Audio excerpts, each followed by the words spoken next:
What's up, Spokane? Welcome to Spokane Talk's newest show. I'm your host, Sam Perry, here to keep you up to date on all the latest news happening in our wonderful city here in the Inland Northwest. We want you to come here to learn about the latest politics, crimes, and general current events happening in Spokane. Let's jump right into it, shall we? We have a wildfire that broke out on Wednesday on the Spokane Tribe of Indians Reservation in Stevens County. The Sherwood Fire has already burned over 100 acres in Welpinit, and the Level 3 evacuation protocol took place in the areas near Drum Road and Cottonwood Road. If you live in that area, basically leave now. A shelter at Welpinit High School has been set up for evacuees, and east of Wilkinson Road, a Level 2 evacuation has been initiated. This is the current area of the wildfire as shared by the Stevens County Sheriff's Office. Something pretty cool, this past Tuesday it precipitated for the first time in over a month in Spokane. July 2021 was on track to become the first month in recorded history to be without rainfall in the area. However, it wasn't enough rain to even help the drought that we're experiencing this year. Governor Inslee even declared a drought emergency. Every part of our state is under attack. Every person in some way is under attack from the combined effects of climate change. The worst thing about this is the direct loss of life of Washingtonians. And also, Governor Inslee recently signed a series of new police reform bills that will take effect this Sunday, July 25th. Among these new laws for police officers is a requirement to intervene if a fellow police officer is using excessive force. Also, SB 5259 will see the start of a new database that will be used statewide to log any incidents in which police officers have to use force. House Bill 1310 now requires police to take as much time as necessary to avoid using force in any given situation. And another bill sees police only responding to a situation in which a crime is happening or has happened, as opposed to one that is about to or may happen. Spokane Police Chief Craig Meidel has expressed concerns over these new reforms with respect to his police officers being able to effectively protect the community. However, he assures people that his primary concern is keeping the people of Spokane safe. That become the law on July 25th, quite frankly, are extremely concerning to me in terms of the safety of the community, the safety of our officers, and to put it bluntly, for the safety of Washington State. And that's what's up, Spokane. Make sure to tune in next week to stay up to date on the latest news of the city. We'll be right back with Clyde Hawsey on House to Home Outdoors after this.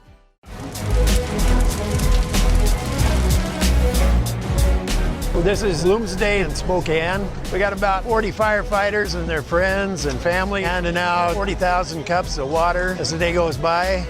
It's a very good opportunity to see the public and support them and help them out and cheer them on during Bloomsday. It's one of the best things about Spokane is that we have these major events and the whole community comes together not just to participate but to volunteer and show that they really care about our city and making our city look great. This type of an event really is emblematic of Spokane because so many people get involved. We have 50,000 people probably running this race. Always has been a very huge event. Right now we're at the corner of Broadway and Nettleton. It's the last water station before the finish, so people are pretty much dehydrated by the time they get to us. They really need our water. The water stations are a vital part, especially on warm days like today. It's real important that we have the volunteers to help with that. Without the volunteers, Bloomsday wouldn't exist. All up and down the course, there are people that are involved in this celebration. It really is a celebration of what Spokane's all about.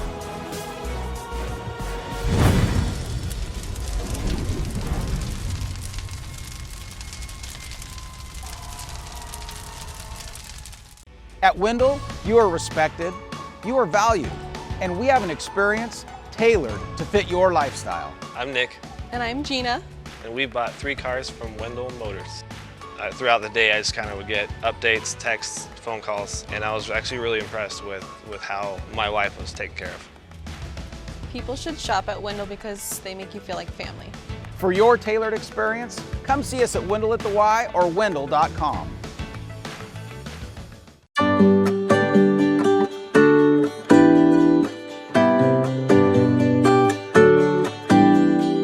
Welcome to Apex Plaza, Spokane's one-stop cannabis destination. Apex Cannabis features thousands of economy, value, and luxury cannabis products. Cannagear features hemp-based CBD products, glass, goods, and gear. Stop by 1325 North Division to experience the apex difference. This product has intoxicating effects and may be habit-forming. Marijuana can impair concentration, coordination, and judgment. Do not operate a vehicle or machinery under the influence of this drug. There may be health risk associated with the consumption of this product. For use only by adults 21 and older. Keep out of the reach of children. When building a home or considering a major remodel, who are you going to choose? The Spokane Home Builders Association is an organization that works to elevate professionalism in the residential construction industry. We promote, protect, and educate for our community, building our community one home at a time. We are the Spokane Home Builders Association.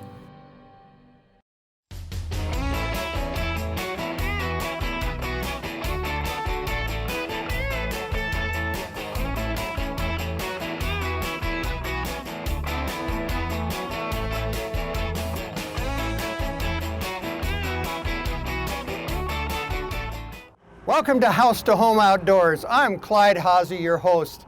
You know, summertime brings on special projects, what I call honeydews. My wife said, you know what, Clyde, we have some window screens that need to be replaced. And I said, well, I know the person just who's going to do it. So here we are today at River Ridge Hardware, and Larry said, come on down, bring it down. Let's see if we can't help you. So let's go in and take a look. Well, Larry was here, just like he said he would be. Larry, I came on downstairs just like I was told to, and I brought my subject, which is a screen. The wife said, you know, there's some holes. I enjoy fresh air in the home at night. Yeah. So, but I get more than air. I get bugs, I think, too, Larry. Nice. Yeah. So, talk to us. What happens? Is this a repairable one? I see I got a bend in this one. It is repairable. It's up to you and the spouse that you are married to. Yes. Some, depending on if this was a front window. No. My back. wife would want it replaced fully and fix that one area. But if it's in a hidden area, a garage, a back area, this is fully still usable as long as it fits into the piece. And people have brought us ones that they're totally bent, out of whack, aren't all fours, and they aren't. In fact, some of these, like this one, I believe, you said this was almost the age of you being married. It's younger. And so these skinnier ones, we can still build them, but if it has a skinnier thing, we have to rebuild the whole piece. We can't replace just one thing.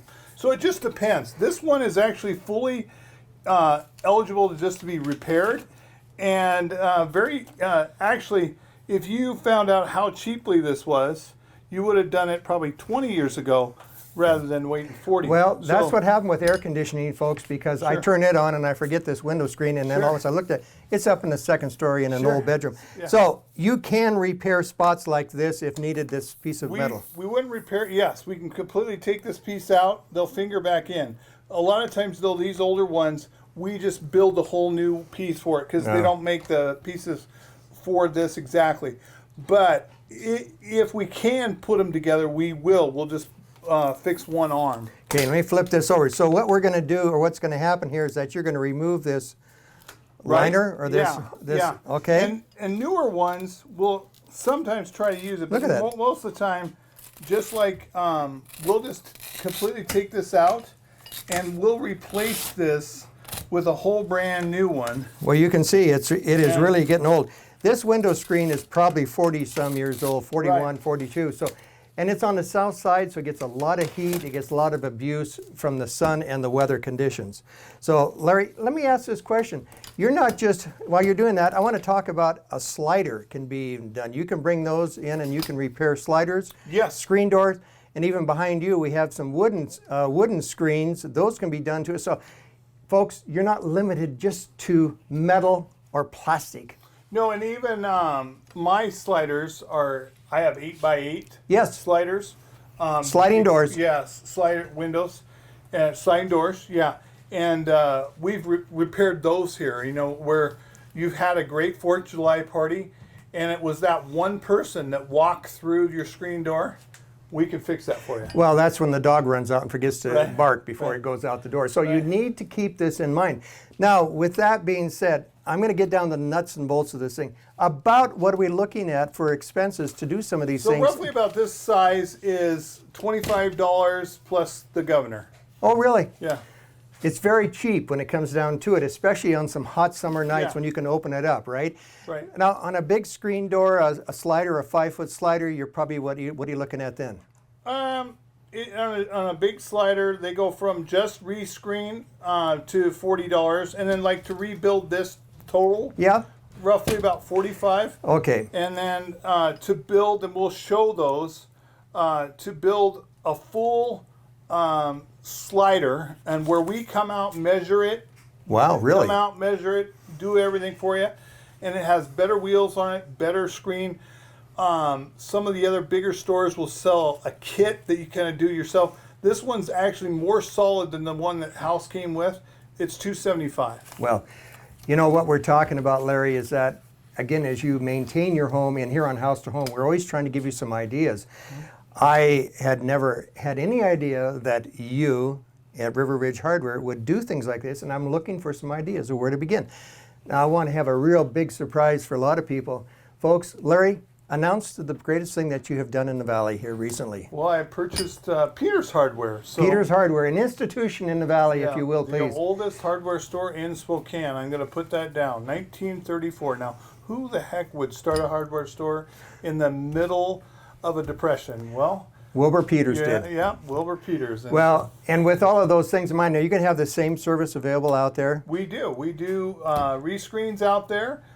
We do rebuilding of full sliders. We do fixing of screens. So what I see us doing here on this show here today is that we have a screen here that's about an 18 by 36 inch about, and it's going to be about $25, and the bugs won't come in, and it'll be fixed and repaired. And we can do any kind of the sliders, any size that we want to do. Excuse me. So with that in mind, I think we should get this done. But if one of our viewers have another size, they can bring it, either bring it in, ask how much it's going to cost, take in the dimensions, even take a picture with your phone. Bring it in, and you can answer all those questions Or before one step further, if you got 3 or 4 or 5 in your house, like we do some of the rental agencies here, we'll actually go there. We'll measure them where screens have just kind of disappeared. Yes. We'll measure them, we'll build them, and then we'll come back and put them in. You know, and the other thing is that, as you and I were talking about before we started here today, we said, you know, January, February, March, and April is a great time to be doing that because it's slow and you don't need the screens. So you can take them out. And the windows are closed. And the windows are closed. So not just in the summertime do you need them, but we can repair them so that they can be used in the summertime. Yeah. You know, this is just another way that we're going to hear working with you on House to Home. And Larry, I want to say thank you. Thank you for the Valley location now. Love to. North side, Valley, you can take and get your repair of your screens made. Before I go home, we have to have this repaired, Yes, Larry. sir. So we need to get going with that. Okay. So until next time, we'll see you. Take care of yourself. Stay cool. Keep the air moving. So talk to you later. Clyde Haase and Larry from River Ridge Hardware. Yeah. Talk over to you on soon. the corner of Garland and Driscoll. Thank you very much. Have a good day. The economy is getting stronger, banks are lending again, and interest rates are at historic lows. Now is a great time to buy your dream home. The caring and knowledgeable professionals at Homes for You have been helping people just like you for over 20 years. They take the time to listen to what you want and will help you find just the right home in Washington or Idaho. Real estate is what we do at Homes for You, 928-5782, or visit online at homes4uspokane.com. This is River Ridge Frame Shop, called Frame It Today, where we can take your art, customize it, and get it ready to hang on the wall.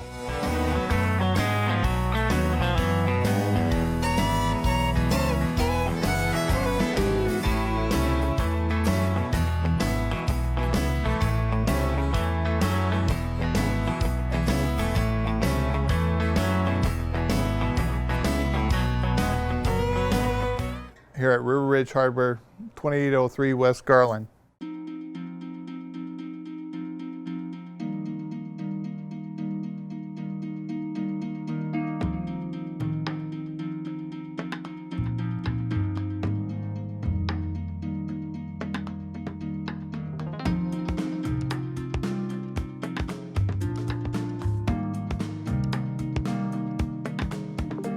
Contact us today to learn how PowerView automation makes everyday living effortless.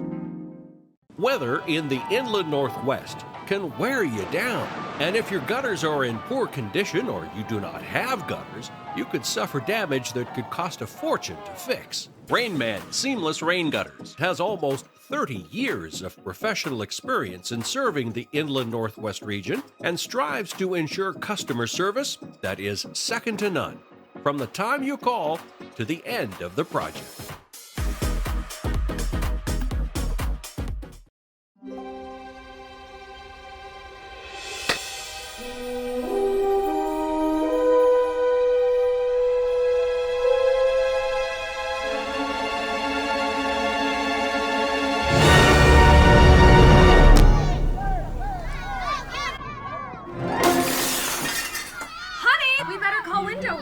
Need replacement windows? Call 1-800-NEXT-WINDOW. Window World. Simply the best for less.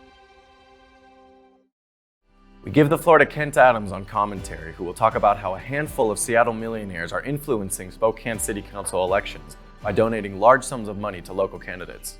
Take it away, Kent.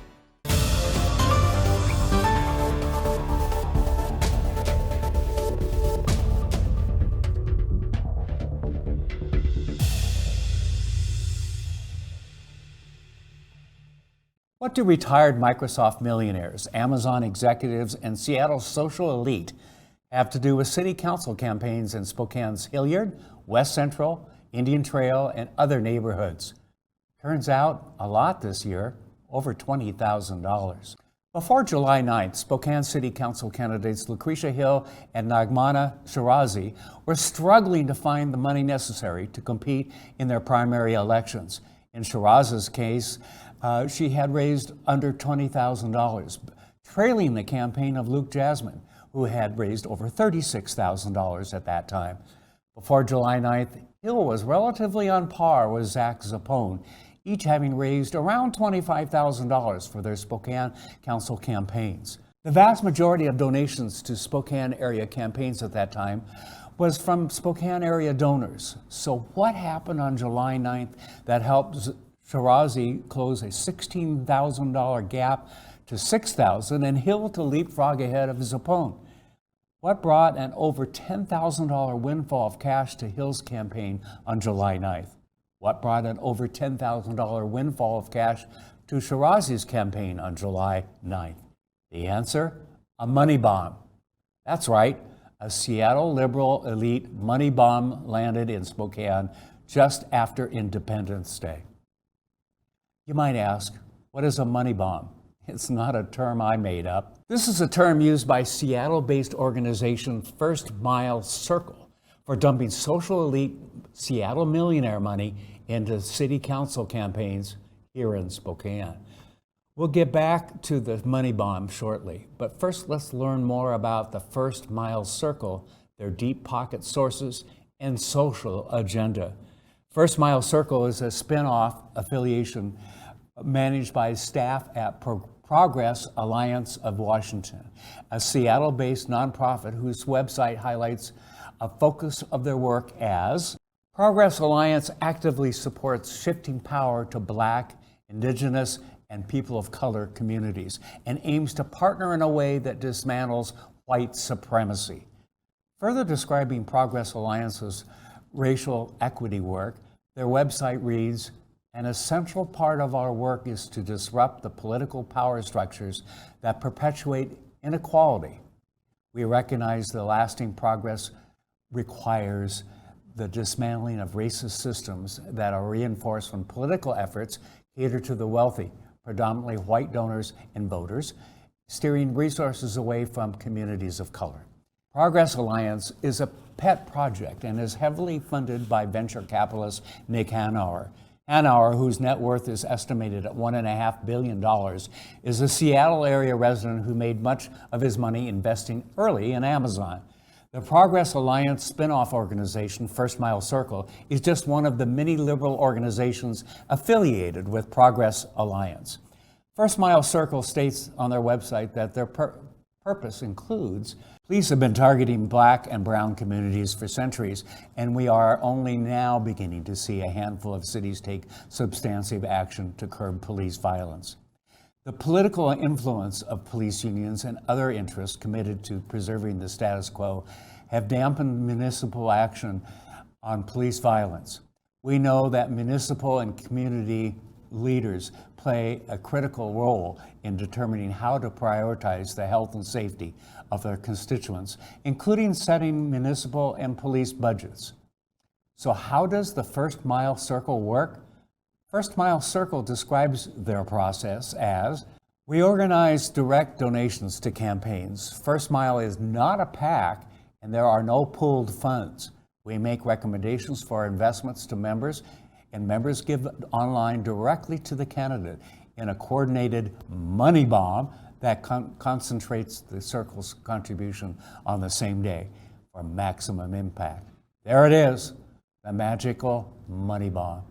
This process is not much different than some like-minded folks having a house party for a typical candidate. We've all seen or participated in those. Typically, the candidate would circulate during some social time, give a speech, and then the host would encourage guests to dig as deep as they can and contribute. But here is where the First Mile process is much different than in the typical friendly fundraiser. They further describe their process as: donors don't choose which candidate to donate to, and that is the key to First Mile's design. Instead of trying to hold candidates accountable to our views, we are working to be accountable to progressive candidates who truly represent and are accountable to their communities. So one might ask, if the donors don't choose which candidates to donate to, who does? The answer to this question is politics as usual, but on steroids. The process of choosing the select few candidates that will benefit from the money bomb is highly chosen by Progress Alliance staff and affiliate organizations according to their website. There is no described or discernible interview or application process. Instead, the system appears to be the good old boy, old-fashioned, I know someone who knows someone routine that would be the opposite of what First Mile Circle claims to be. The funding process is equally concerning. Again, according to the First Mile Circle website, the Progress Alliance staff direct donors to give a certain amount of money to candidates as they have published, making personal donation recommendations to a select slate of candidates for your specific budget that will have the most leveraged impact within our collective giving.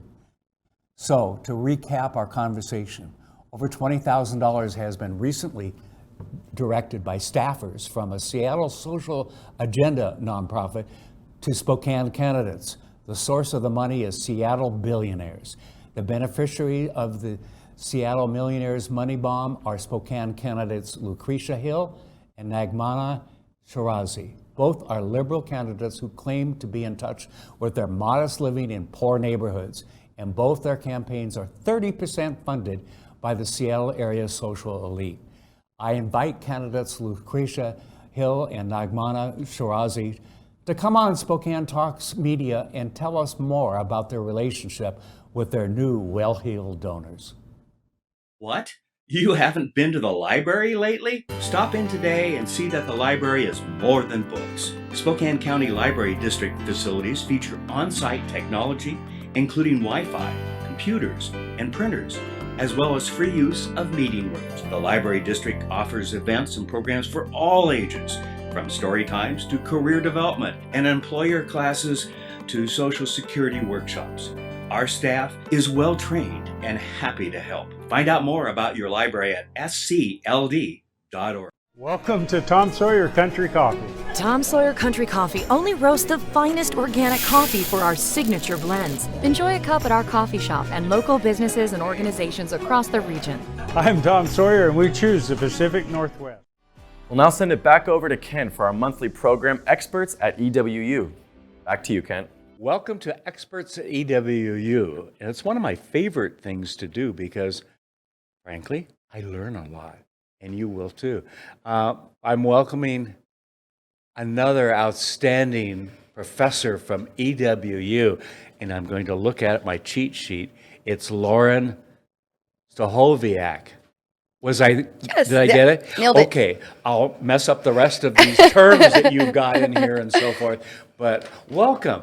Thank you. Tell us what it is you do.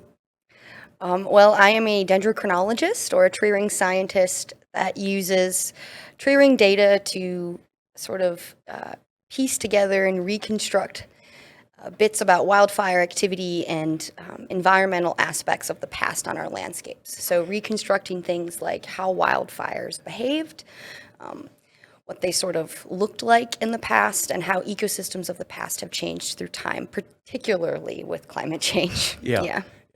Tell me about your background, because you didn't just decide one day, well, you might have in high school, that this was going to be a career, because it took more learning than that, right? Yes. So walk through your degree and interests and things like that. Yeah, so I've always been sort of someone who's really enjoyed the outdoors, and so connections with forests and nature, so to speak, were sort of natural to me.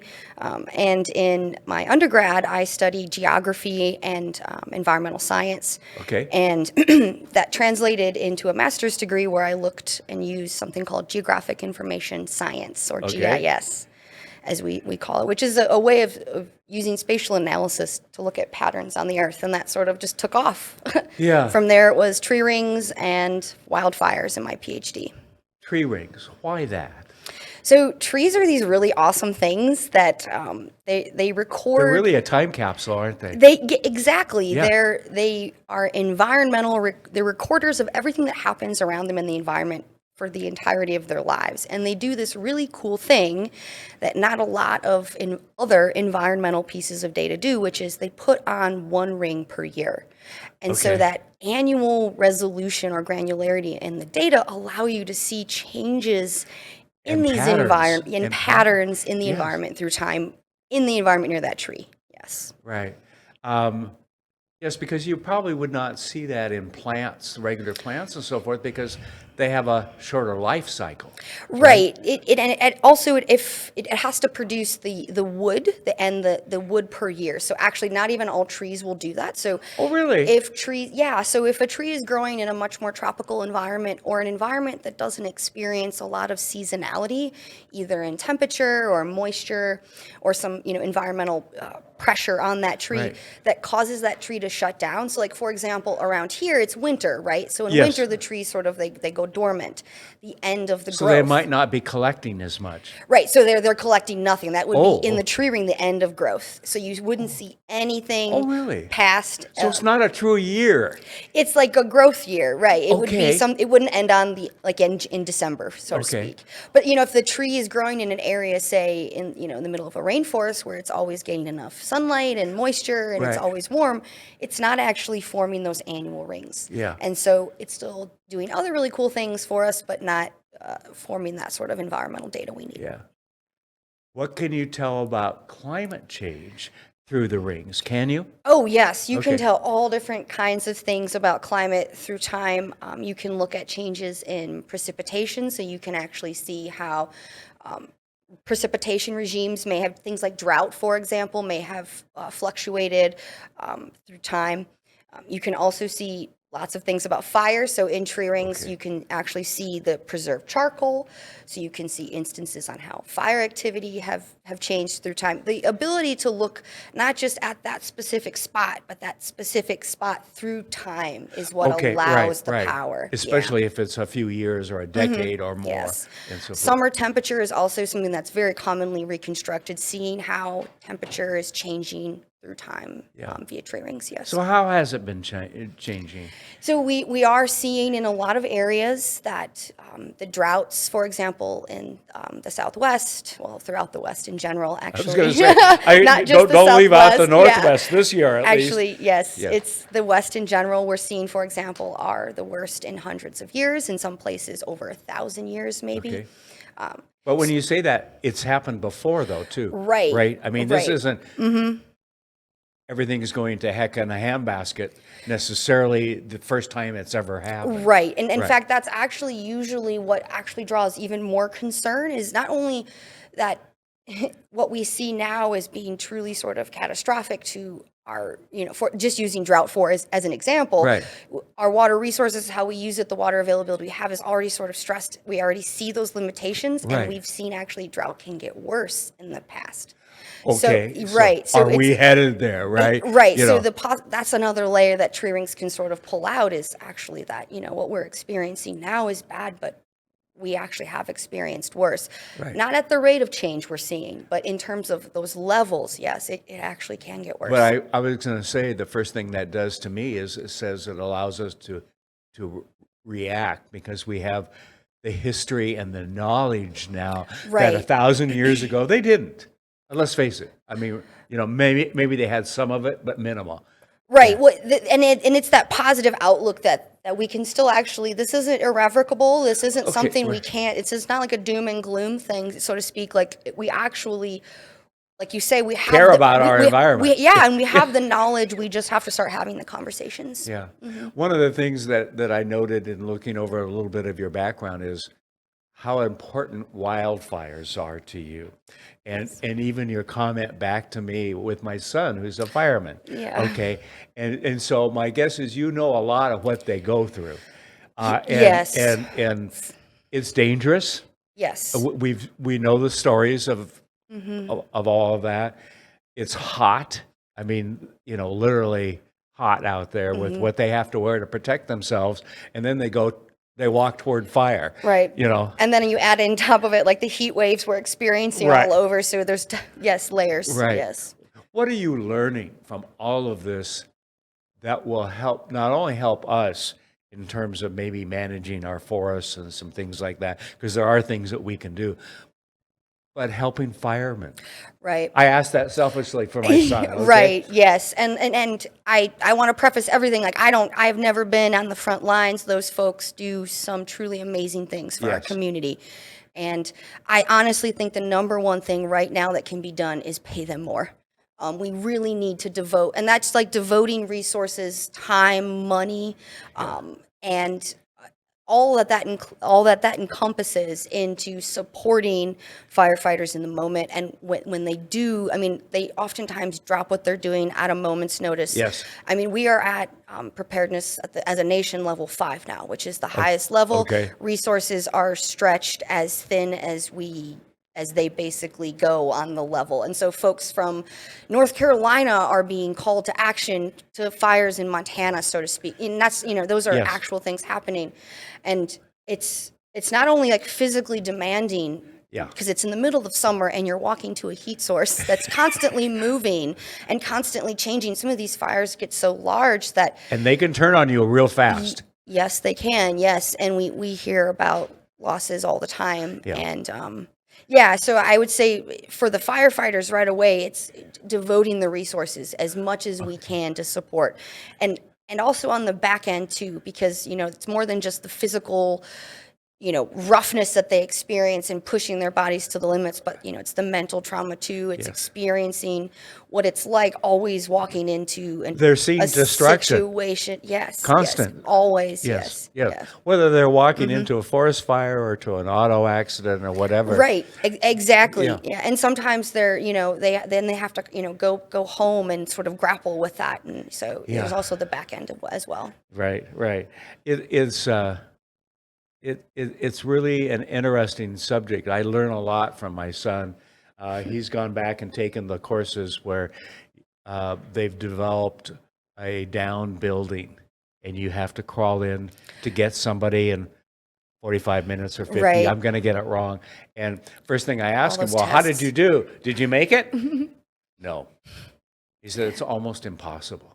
But you learn from what you're doing, and it steadily got better and so forth. And then he came back to Spokane and helped teach it to others in the area, because it can happen in Florida, it can happen here. Yep.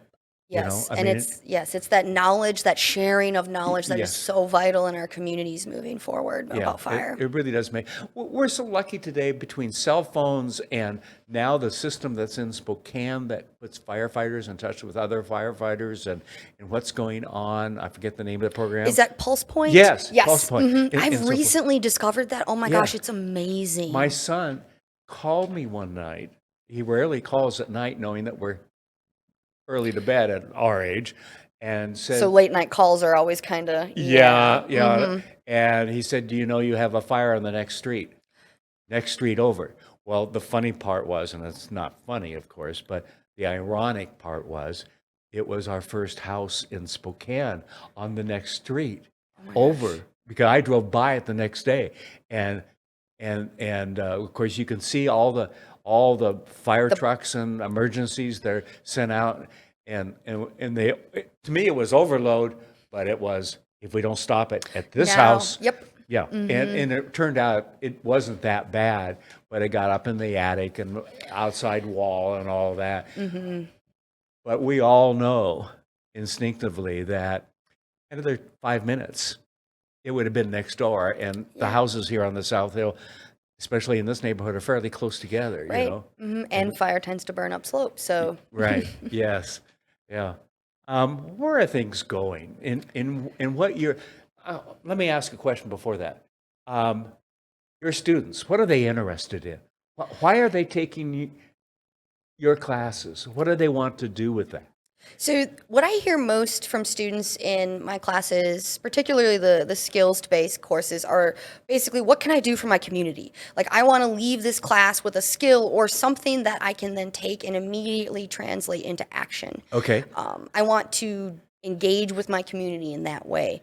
And so, for example, a lot of the climate change courses, they build community action plans. Okay. Where, I let them get a little creative. They can pick, their hometown or Spokane, or like they can make entirely fictional cities, but it all has to be based in the science and stuff. But they're really, really connected with having an action, like having something like tangible they can look at, a step-by-step that they can then do in their society, they can then share with others. A lot of that in my classes tends to take the form of like maps or geovisualizations. Okay. So that's what a lot of GIS is. And so, for example, they'll look at, one of my GIS classes, they look at different pieces of data that might relate to wildfire activity or a natural hazard to a home, and build the map that then isolates areas of potential risk for that neighborhood. Right. And that's kind of like, it's connecting the event, whether it's a wildfire or a flood or sea level rise or, whatever climate change impact it is, or aspect of climate change. They're connecting it directly with their communities. Right. A lot of it's being prepared, and we live in a beautiful country here. Mhm. And as you know, a lot of folks want to be out and experience it with their homes and so forth. But even here in town, we live on hills. Mhm. Fire goes up usually, Yes. and things like that. And we've had folks on from various fire departments and natural resources, and Guy, I forget his name, Gifford, Yes. has been on and talking about preventing. But the real practical of that came down to me one day when JP and his crew were from Fairchild a few years back out in the valley when it was going up in the Ponderosa area or something like that. Mhm. And he said it really does, if they don't take care of around their homes, it really makes the decision of which houses we work at, because that one's a goner. Mhm. It's just a matter of a few moments. That one have worked at clearing, we have a better chance to save that house. And as rough as that is, it's a decision that has to be made. Oh, absolutely. You know? Yes. And it's life over property every time. Yes. And I would argue, and this is something I teach, one of the biggest things I teach in my wildfire classes, and sections where we talk about wildfire, is Right. this idea of defensible space and the Yes. idea of if you're going to live in fire country, now that I would argue that term is changing everywhere, is Yep. fire country. Right. But if you're living in what is out here in the West known as fire country now, you must be fire wise. You Right. have to understand that if you're going to own property, you need to clear out your defensible Right. space. You need to not put your wood pile against your home. Right. Like that sort of thing. And yes, you need to recognize that as picturesque as you may think those trees immediately around your property Exactly. are. Exactly. They Because this is what you actually- came out for, you know, Right. is to be out in the exactly. in nature. I get that. Yeah, it's actually it's an interesting thing because, you know, the forests out here look the way they do now. They're so green, they're so full of trees because we've had lots and lots of fire suppression over decades, you know, over 100 years in some places. And so the idea that we have of what the forest should look like is actually a newer idea, and it's not what's actually natural for these Right, ecosystems. So if when they come out, you know, when folks come out and they want that picturesque, you know, cabin in the woods. But I really want the tree over here. Yeah, exactly. I want it close to my house. I want that sort of, it's really Right. unsafe. Yeah. Yeah. And when you have more fuel on your property, the fire burns hotter, it's much more dangerous to it's harder to put out, for example. So yeah, less resources will be allocated likely in that direction. What's the one thing you want your students to walk away at the end of your class? Oh gosh, I would I would really hope that when they walk out, they're critical thinkers. Okay. Because I love that. what we do, and by we, I mean like the geoscience and the climate change and the fire science, all of that community that encompasses a lot of folk, it's always been political, and that's not a problem, but the ability for it to not be completely based always in science, or for there to be twists and warps, being a critical thinker really helps you get at the bottom of things and really ask the right questions. And once you have the question you want, pursuing it in the right way, sort of thing. So I would hope for that, because I mean, obviously I can't always be there, and I would hope that critical thinking would be number one. Yes, good for you. I think that's great. We need more of that. I lied. That wasn't the last question. What should they walk away with in terms? Are there other what I would call wildfire nerds? And I say that in a loving in an way, affectionate okay? way, yes. Like you, do you discover some of that in your classes? Yeah, so wildfires tend to be, well, actually those kinds of catastrophic natural disasters tend to be sort of like quote unquote sexy in the classroom. Students really get into that, and that's the draw of the catastrophic versus the chronic. Yeah. That slow creep of sea level rise is not as interesting as, seeing the world on fire. But yeah, there are students. What I actually really love the most, and in being, speaking of Fairchild, being as close as we are at Eastern, I actually get a lot of students. I've had a lot of students over the years who've been wildland firefighters or have experience in the past. Maybe they're not at that time taking the class, and they're in my biogeography, and they're learning about disturbance of fire on the landscape, and they're like, yeah, no, I know, like I do this. This is my job, and they have that firsthand knowledge. I love that. Yeah. When I see that, people get really interested in fire because it probably draws back to this sort of we've had this connection with fire for a long time. We've only recently been this aversion, suppression mentality, but people on landscapes have been involved and had alliances and partnerships with fire for a long time. So I think it's natural to be this sort of excited. Yeah.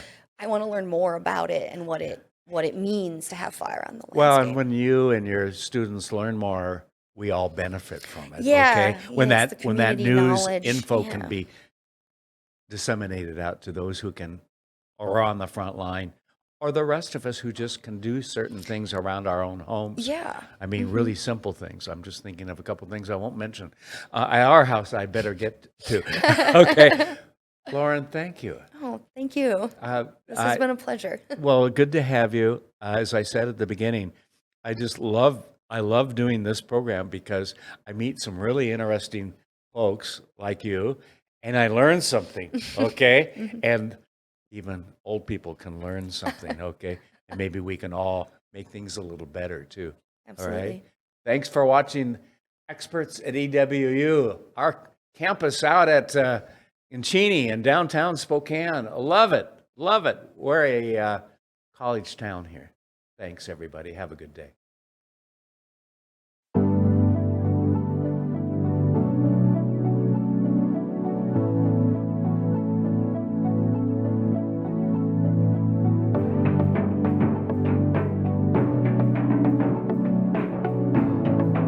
The world has changed a lot in 50 years, and Kimley Haygood has changed with it.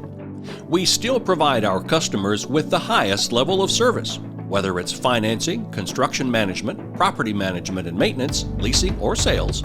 Our team is here to help you make the best decisions with your real estate.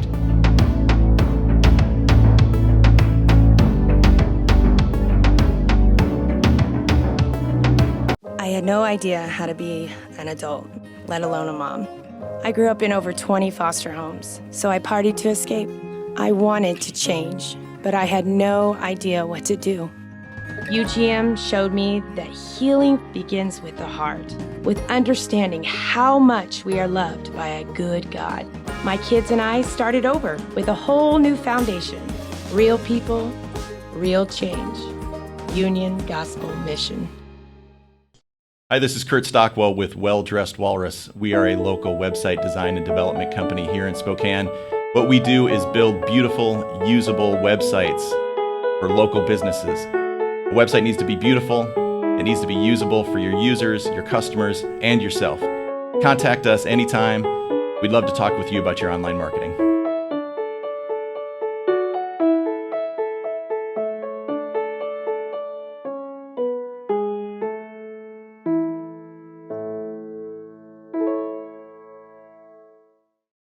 Sinead Voorhees will host this month's Off the Cuff as she sits down with 10 Capital's CEO, Tim Mitrovich.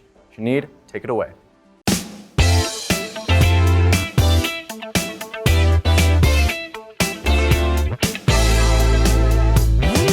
Hello and welcome to Off the Cuff, presented by the Emerging Leaders Society, part of the Spokane County United Way.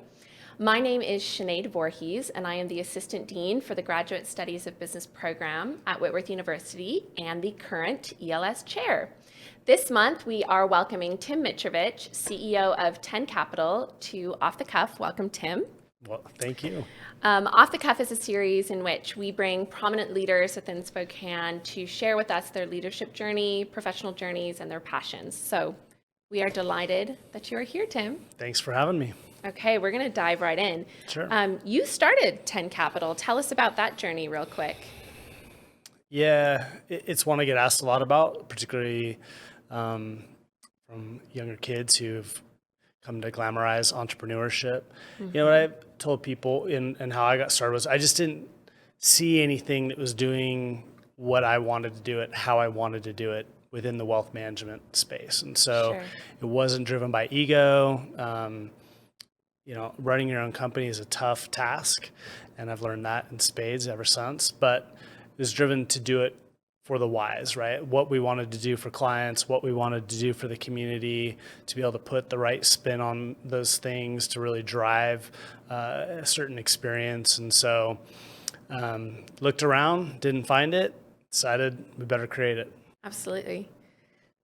What would you say is the worst and best part about being the CEO or a CEO? I think the worst, maybe hardest part is just knowing how and when to shut things down. I mean, you dream about work, you're thinking about it all the time. I resonate with that. You're connected to all sorts of people's lives, and so that you need to be investing in. And so it may be 5 minutes to them, but you know, to you, it's 5-10 minutes, an hour with a whole bunch of people. And so trying to manage that time and that energy is very difficult. Sure. The best part is the hardest part too, right? They're related in the sense you get to be a part of that many people's lives. You get to make a difference. You get to see them win, whether those are clients or colleagues. And, you know, that drives you. So I wouldn't give up that dynamic other than just continuing to try to learn on how best to manage it so I can actually be of value to people and not be this drained individual, so to speak. So, absolutely. Yeah. So I think to that point, especially as we're coming out of the pandemic, there's a lot of talk around self-care, mental well-being. What do you do for self-care? Well, I think there's two parts to that. I mean, from a health perspective, I've always prioritize trying to at least get something in every day, right? So, and really having been an athlete back in the day and remembering all these quasi, intense workouts, could just be 20 minutes, right? Just do something. It'll add up. All those days you would have taken off, that was 20 minutes stack into hours. And so there's certainly that health aspect. I think the other thing, though, is I've always found I'm happiest and most content when I'm thinking less about myself. And so finding those things that drive you and fill you up, that get you outside of yourself. I think sometimes I still talk about self-love and self-care, and, not to wax philosophical about society, but I just think in general, people think too much about themselves. And then usually those people are pretty unhappy. And, I'm as prone to it as anybody. But when I get outside of that, think about my wife, my kids, my colleagues, my clients, my friends, I'm a lot more content. Absolutely. That's great insight. So I guess to that point, I think a lot of people, like you mentioned, they maybe glamorize entrepreneurship. I know you can glamorize being a CEO. What's one failure that you're willing to share with us that you had? A business failure? Oh, man. I don't know that I had some big colossal mistake. Yeah. You're pretty on point.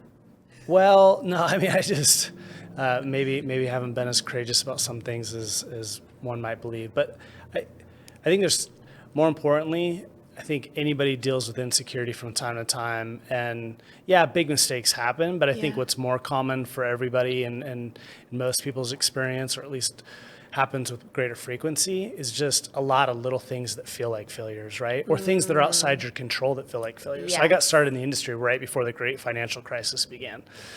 It wasn't my fault, to be clear to everyone, but it's certainly made me feel like a failure. I mean, I was broke. I was sending out resumes. I thought I was washed out of the industry. Everybody was frozen. Nobody was looking for new help. Now that all began to unthaw, and that thing probably drove a lot of the successes and innovations in my career, as much as anything, because you were forced to adapt and evolve. But that certainly felt like a failure. I think beyond that, it's just countless little things, getting back to time management, forgetting to call somebody back, forgetting to get that one thing done off your task list. That, again, can be very defeating when you come with a perfectionist type mindset, or when you're in relationship with others, because they will certainly remind you if you've let them down. I think to that end, though, I would just say, outside of just a general perseverance, when it's been something that's my fault, if I've done anything right, because there have been plenty of those little mistakes, it's just own it quick, apologize, and make it right. And make it right times two. We talk about that all the time at the firm. You may forget to do something, but we're going to make it doubly good to the client, even at our cost, not just try to get it back to equal. And that, I think, goes along with people understand you're not perfect. They know that they're making their own mistakes, but you can really use those as opportunities to stand out too. Absolutely. That really resonates with me. I think whenever you're in an industry with people, that extra gesture really stays with them. Well, and just owning it. I mean, and that didn't come easy. I mean, that was a learned thing. Certainly, nobody likes to admit their failures and their mistakes. But as soon as you're like, you know what, I blew that. That's on me. You're right. I didn't get it done. And people are like, wow. They're refreshed by it, aren't they? Totally. And then they trust you more because it's just being honest. And the authenticity in that. So we're almost out of time, Tim, but I just want to end with, the Emerging Leaders Society is full of just that, emerging leaders in Spokane wanting to give back. We're all trying to make our mark. Can you tell me, what piece of advice would you give us? I'm going to give you two, but real quick. One, it's advice my grandfather gave me that I didn't take for a very long time, and I wish I would have, which is make sure you have a little bit of fun every day. And to me, that's what I think has permeated so many of these questions, which is be in relationship with other people. The other one is there's all this talk about time and how you spend it. I do believe in auditing your time. I don't think that means you have to be up at 4 a.m. and work for 19 hours a day. We all waste more time than we realize, and you realize that once you go to grad school, or once you get married, or once you have kids. You're like, I did have a lot of time, right? Start a business. You're like, I had capacity. So just auditing your time, and really making the most of things. And when you do that, you'll find time to work out. You'll find some time with your friends. You may lose Netflix, but you'll find success on the other side. That's brilliant. Well, thank you for joining us today, Tim. We really appreciate it. No, thanks for having me.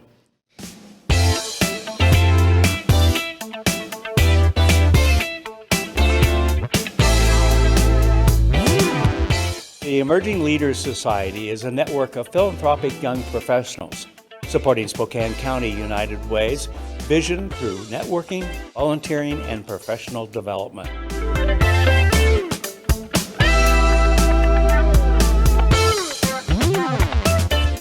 Thank you for joining us this week on The Pulse. We hope to see you next week, same time. We're on Facebook, YouTube, Spotify, and most other podcast platforms. Spokane Talks, I'm Sam Perry. Stay frosty.